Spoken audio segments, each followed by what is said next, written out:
మనము ఎలాంటి కంట్రీలో ఉంటున్నాం? డెమోక్రటిక్ కంట్రీ కదా!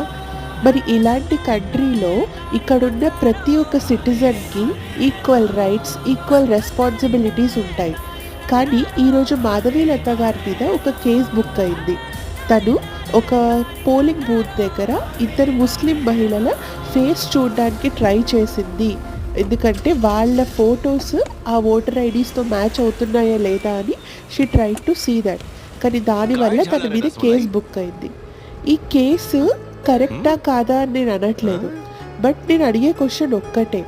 ఒక పర్సన్ ఓటింగ్ చేయడానికి వచ్చినప్పుడు ఆ పర్సన్ ఫేస్ ఆ ఓటర్ ఐడీ కార్డ్ మీద ఉన్న ఫేస్‌తో టాలీ అవ్వాలా? వద్దా? ఒకవేళ ఆ ఫేస్ టాలీ అవ్వకపోతే అప్పుడు ఆ ఎలక్షన్స్ నిజాయితీగా ఎలా జరిగినట్టు? ఒక మతంలో ఎన్నో ఆచారాలు ఉండొచ్చు. బట్ మనం ఫ్యాక్చువల్‌గా ఆలోచించాలి.